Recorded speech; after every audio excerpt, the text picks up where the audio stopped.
rug hooking has been an important craft for over 200 years. Before modern floor coverings, people used traditional rug hooking to create rugs to provide warmth, comfort, and decoration in their homes.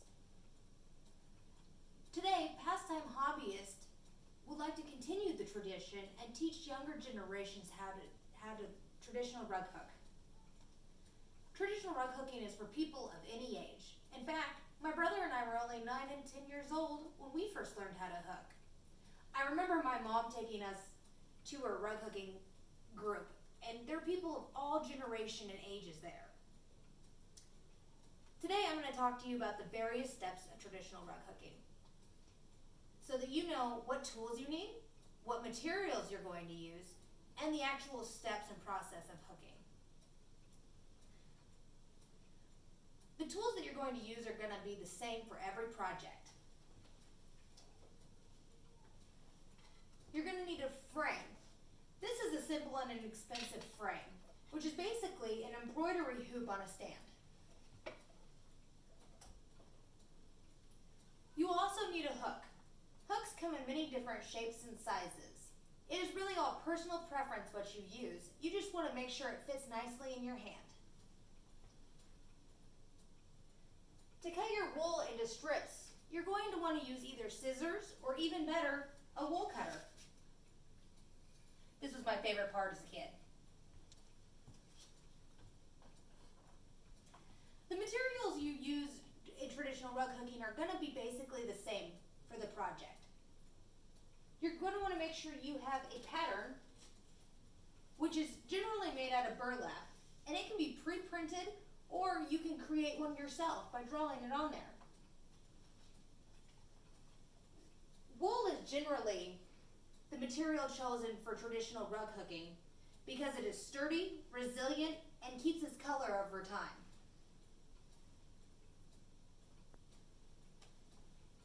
You can either get new wool or used wool for your projects. You can find used wool at garage sales and resale shops.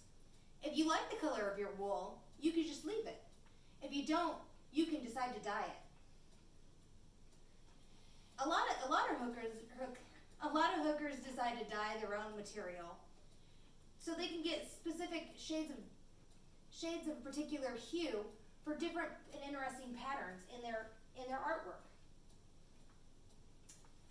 This is my piece, which I'm going to use to demonstrate how to hook.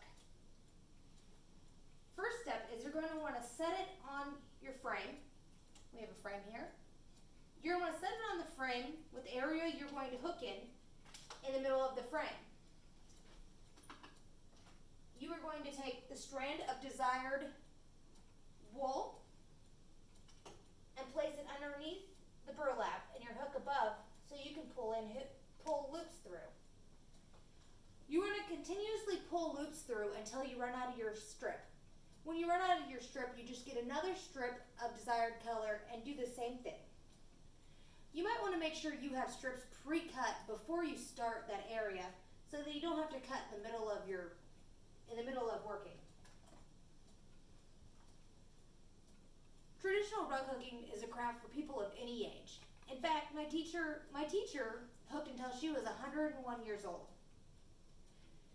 It's not only a fun hobby, but it's also used to pass the time, a good way to make money, or a good way to get a first place ribbon at a state fair.